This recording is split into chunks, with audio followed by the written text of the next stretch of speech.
안녕하세요. 오늘은 빠독 9번째 시간입니다. 이번에 읽은 책은 카라마조프의 형제들입니다. 먼저 이 책의 제 느낌으로 설명하자면은 이 책이 많이 어렵거든요. 아니 어렵지만 약간 이 형제들이 한 여자를 두고 싸우기도 하고 그렇게 사건이 발생되는데 그게 여러 실마리들이 마지막에 풀리는 그런 게 재밌었습니다. 재밌었나요? 네. 굉장히 어려웠을 것 같은데. 이따가 마무리 때 한번 우리 희서가 같이 할 거고요. 오늘은 희서가 좀 PD 역할을 하겠습니다. 이 책이 굉장히 어려워. 이거 어린이용인데도 어린이들이 되게 힘들 것 같다는 생각이 들어요. 왜냐하면 이름 때문에. 여러분 토스토예프스키는 소설가이시면서도 사상가예요. 근데 이제 여기에는 그러니까 어떤 형제들, 가족들과 형제들 간에 막 어떤 싸움이나 이런 걸 그렸지만 이 안에 사실은 어떤 핵심적인 사상의 내용이 들어있어요. 우리 어린이들이 느끼기 어떨까요? 하여튼 이 안에 속 깊은 뜻이 또 있다라는 거예요. 근데 재밌는 게 하나 있어요. 이 사람은 그 당시에 러시아 니콜라이 1세 그 황제 때 있었는데 이 정치적 사회적 개혁운동을 막 해요. 그러다가 이제 그 미하일 페트리샤프스키의 집에서 토론을 해요. 금요일마다 토론에 참석해서 프랑스의 공상적 사회주의자들 사상의 토론을 하다가 이 사람들만 책이 출판이 될 계획을 세우고 있다가 이 몰래 모임을 하다가 이제 체포가 돼요. 체포령이 내려져서. 그래서 시베리아로 218명이 시베리아로 가서 이제 감옥에 갇히게 돼요. 시베리아 엄청 춥죠. 그러다가 사형하는 날, 처형 직전에 황제가 사면령을 내려요. 그건 뭐냐면 원래 그렇게 하려고 그랬어요. 그러니까 원래 살려준 게 아니라 그게 원래 형벌이래요. 그러니까 죽기 직전까지 이렇게 사형에 딱 묶어놓고 이제 장정까지 다 하고 이제 발사하기 전에 황제의 명이요 이제 쏘지 마시오 이렇게 하면 어떻게 해요? 살았잖아요. 너무너무 감사하게 하려고 일부러 황제가 감사하게 하려고 이런 식으로 형벌을 내렸을 때요. 그때 감옥에서 이 시베리아 감옥에서 인간의 심리를 생각하고 쓴 책이 재화벌 그리고 이제 까라마조프 형제들에 대해서 이야기하는. 여러분 이제 여기에 스토리가 나오죠. 스토리가 나오는데 잘 들어보세요. 여기에 아버지가 뭐냐? 아버지. 자 여기 아버지 그려볼게요. 아버지. 자 아버지 이름 뭐죠? 포도르 파블로비치 까마라조프인데 뒤에 파블로비치 까마라조프는 뭐 까마라조프가 하니까 그냥 표도르 해요. 아버지 표도르. 표도르. 그리고 부인들이 있었어요. 부인 있는데 첫 번째 부인이 누구냐? 아젤라이나. 자 아젤라이나라고 하는 부인이 있었어요. 이 아젤라이나에서 나온 아들이 첫째 아들. 첫째 아들. 자, 첫째 아들 이름은 미차예요. 미차. 원래 드미트리 표도르비치 까라마조프인데 이제 그냥 약칭으로 미차 아들, 첫째 아들. 이 아젤리아나가 이제 아버지랑 이 표도르랑 결혼하기 전에는 부잣집 딸이었는데 좋았는데 결혼하고 나서 이제 도망가죠. 그래서 객사합니다. 그래서 이름이 객사는 길거리에서 죽었던 얘기예요. 그래서 여기 미차라는 첫째 아들을 낳았죠. 미차가 아들이에요. 그 다음에 이제 이 아버지 두 번째 부인이 아주 나이 어린 이 군인의 딸인데 소피아. 소피아. 이제 소피아에게서 두 번째 아들 그리고 세 번째 아들이 나와요. 세 번째 아들. 그러니까 두 번째 아들은 이반입니다. 이반은 이반 표도르비치 까라마조프예요. 그래서 이반. 네. 그리고 세 번째 희사 이렇게 표로 하니까 알아듣겠죠 이제. 이렇게 표로 해야 돼요. 자, 세 번째 아들 알료사. 원래 본 이름은 알료사 본 알렉세이 페도로비치입니다. 자, 이제 이렇게 세 명의 아들이 있어요. 이 소피아에게서 이반하고, 소피아도 나중에 바깥에서 나가서 이제 8년 만에 시절에서 죽죠. 알료사 이렇게 했죠. 네. 그런데 또 하나 아들이 더 있어요. 또 하나. 누구냐면 이 아버지 표도르가 이게 남복금 이렇게 막 함부로 여자를 대했나 봐요. 또 한 명의 이제 이게 첫째 부인, 둘째 부인이고, 이건 부인이 아니지만 아마 이 거렁뱅이 여자를 이렇게 못된 짓을 했어요. 거렁뱅이 여자. 그래서 거렁뱅이 여자에게 못된 짓을 해서 그 거렁뱅이 여자에게서 낳은 또 하나의 아들이 있어요. 리자베타라고 하는 리자베타. 목사님들 다 못 외워요. 리자베타라고 하는 거린 여자, 한자의 여자, 그 여자에게서 아이가 나와요. 그 아이가 또 한 명의 아이가 낳죠. 점점점 할게요. 그 아이가 누구냐? 누구죠? 스메르 자코프. 이 스메르 자코프는 이 거린 여인이 여기 와서 애 낳고 죽어요. 그래서 그리고리라고 하는 그 하인 부인이 길러요. 그래서 그 부인의 성을 따서 스메르 자코프 이렇게 이제 세 명의 아들이 있는데, 이 첫 번째 아들의 성격은 어떠냐? 아버지가 가지고 있는 감정적인 거 어떤 게 있냐면 아주 욕심이 많고 그리고 열정적이에요. 그래서 아버지랑 뭐 갖고 싸우죠? 아버지랑 돈 갖고도 싸우고요. 또 여자 갖고도 싸우게 됩니다. 여자와 아버지 갈등을 겪게 돼요. 두 번째 이반은 굉장히 냉정해요. 냉정하고 이성적이고, 그래서 뭐예요? 열심히 공부해서 모스크바, 이제 외삼촌 때문에 모스크바에 있는 대학까지 나와요. 다시 돌아오는데, 돌아와서 이 이반은 또 형과 여자 때문에 또 갈등을 일으키죠. 그래서 여기 형과 아버지와 미샤가 갈등을 일으키는 이 여자는 이제 창녀 그루셀카입니다. 그루셀카. 여기 이제 그루셀카라는 여인이 있어요. 갈등을 일으킨 여인 그루셀카. 그리고 형과 이제 원래는 이 미샤라고 하는 미차라고 하는 첫째 형과 사랑했던 여인인데 나중에 이반에게 반하죠. 그 여인이 바라면 누구냐면 카테리나 이바노브나인데 카테리나. 이 카테리나라고 하는 여인 때문에 서로 갈등을 해요.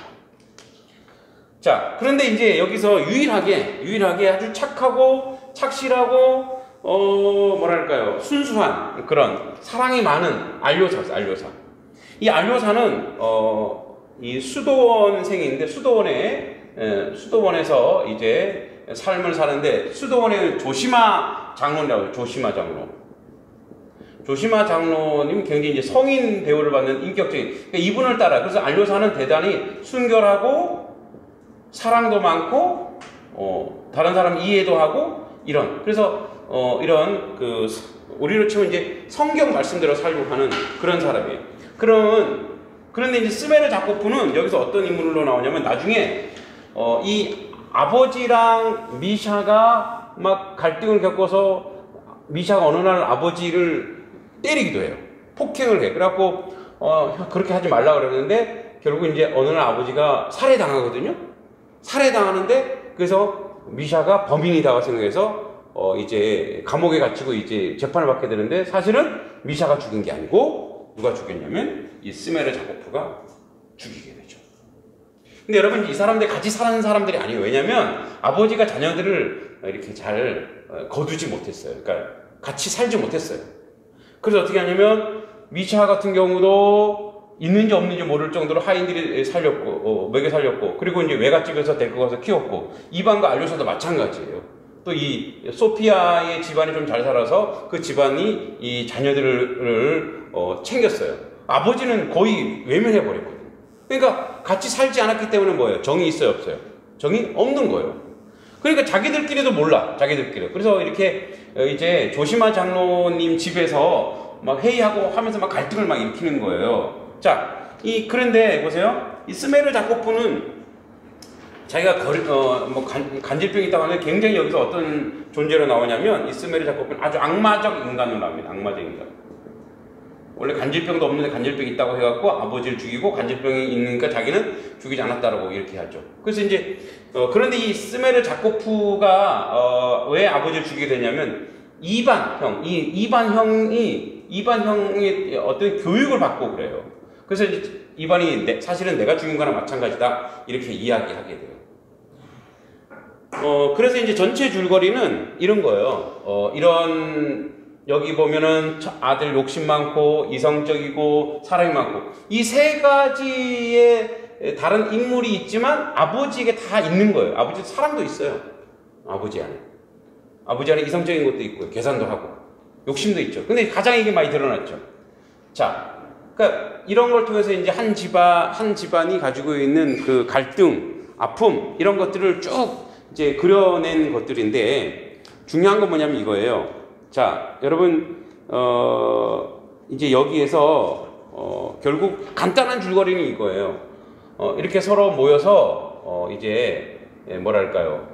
재산에 대한 거, 여성에 대한 거를 좀 갈등을 해결하려고 하지만, 결국 갈등이 폭발하고, 서로 간에 이해하지 못하고, 서로 간에, 결국 이제 아버지가 죽음으로 가는, 물론 아버지도 욕심이 너무 많죠. 그 죽음으로 가는 그러한, 아픔이 이 안에 있던 거죠.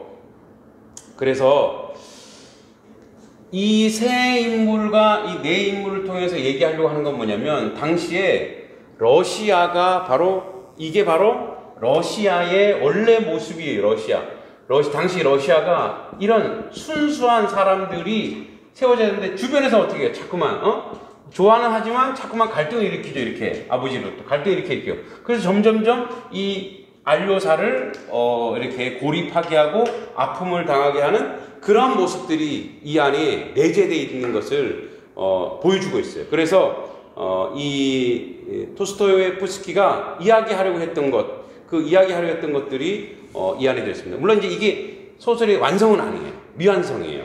그래서 이제 속편에 나오는 수도원에서 안료사가 나와요. 10장면 뒤에 나와서 러시아 민중의 아버지 황제를 암살하고 십자가에 달리는 곳으로 이제 극화시켰죠. 그래서 원래는 이 안료사가 혁명적인 인물이에요. 그러니까 토스토예프스키는 혁명적인 사람이잖아요. 그죠? 혁명적으로 이 기존의 질서가 개혁돼야 된다는 것을 이 안에서 이야기하고 설명하려고 한 것이 이 안에 들어 있습니다.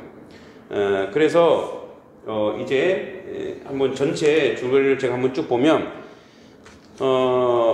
앞에 쭉 봤지만 이 아버지 표드르는 사회적으로 인정받는 아주 파렴치한 사람이에요. 근데 고리대금에서 돈을 많이 우리를 치면 이제 뭐랄까요? 이렇게 정당하지 못한 거죠. 정당하지 못하게 돈을 많이 벌게 되죠.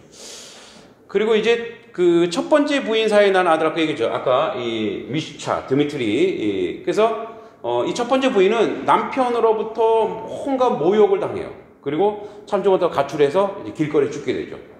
그 이제 표도르는 드미트리를 버린 자식으로 취급하죠. 그래서 아예 자기 자기 아들이 있는지도 몰랐어요. 근데 나한테 아들이 있어? 이렇게. 그래서 이제 그레고리 하인들이 이제 이 아이를 기르게 되죠.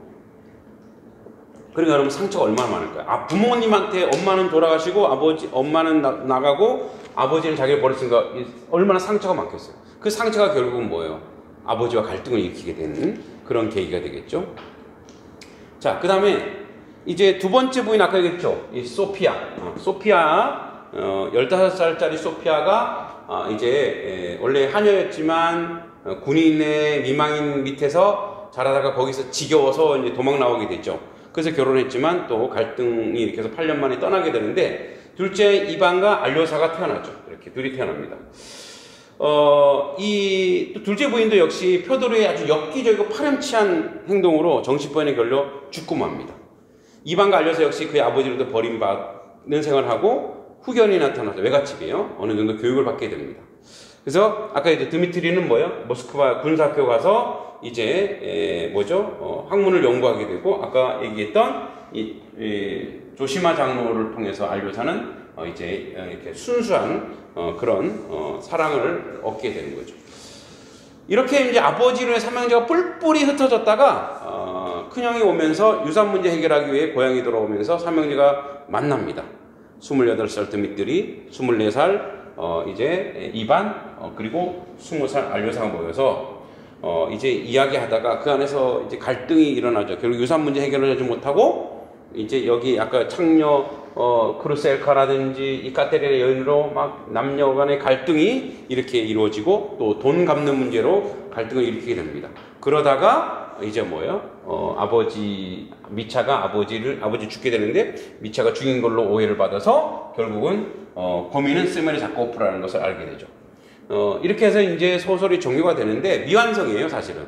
미완성이고 근데 어른들은 엄청 두껍죠. 그래서 먼저 이렇게 여러분들이 한번 쭉 정리해 본 다음에 보면 훨씬 더 여러분들이 훨씬 더 이 소설을 이해하는데 의미가 있으리라고 봅니다. 그 뒷부분 잠깐 얘기하면 이제 이 그루센카가 갑자기 사라져요.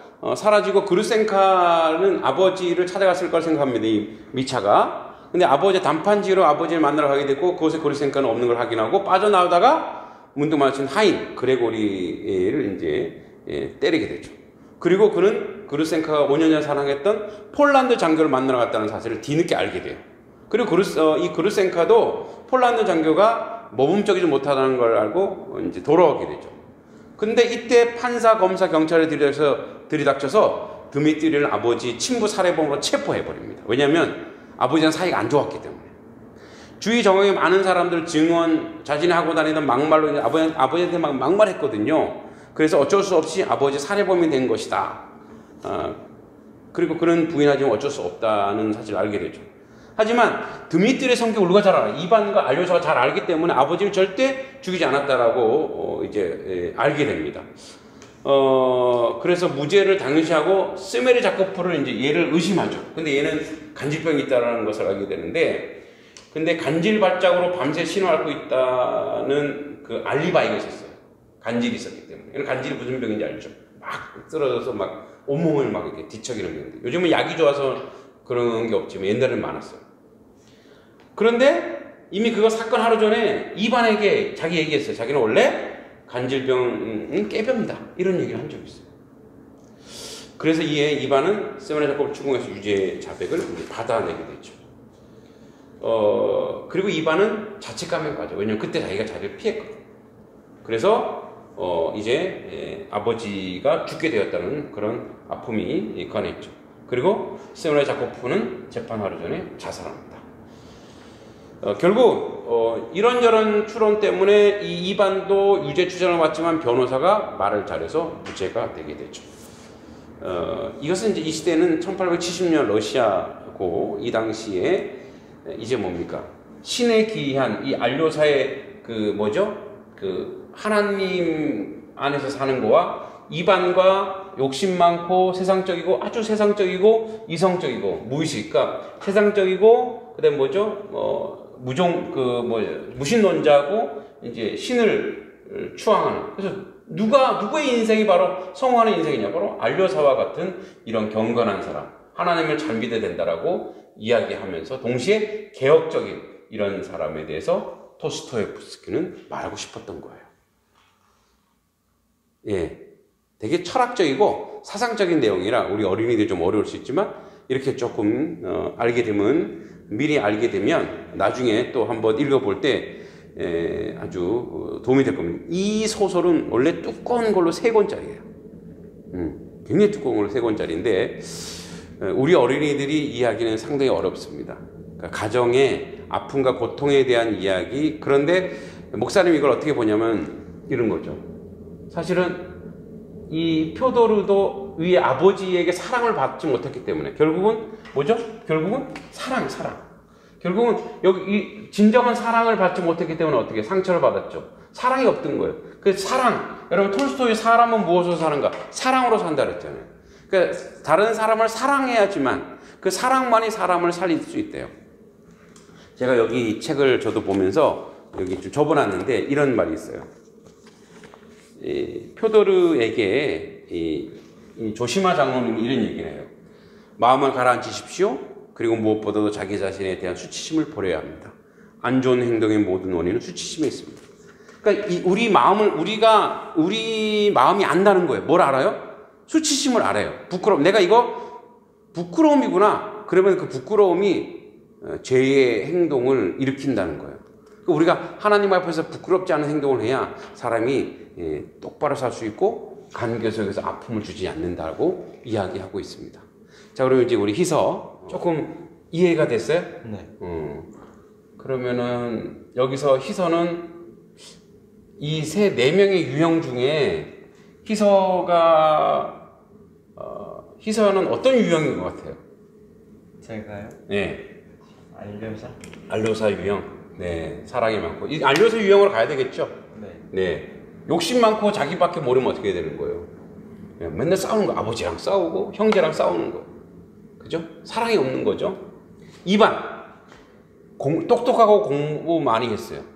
그렇지만 머리가 좋아서 살인을 유발시키잖아요. 그죠? 이반도 사랑을 못 받아서 그래요. 알료사는 사랑 못 받았어요. 그런데 누구에게 사랑받았냐? 조시마 장로님에게 사랑을 받았어요. 그러니까 부모님에게 사랑 못 받으니까 누구예요? 여기서 사랑받았으면 알료사는 그래도 순수한 사람이 되는 거예요. 여러분, 우리 어머니, 우리 자녀들에게 사랑을 정말 좋은 진정한 사랑을 우리 아이들이 욕심 말고 진정한 사랑을 주는 것이 중요합니다. 그래야 이런 비극이 없어지게 되는 거죠. 그죠? 자, 이렇게 빠도 9번째 까라마조프 형제도 어렵지만 함께 나눴습니다.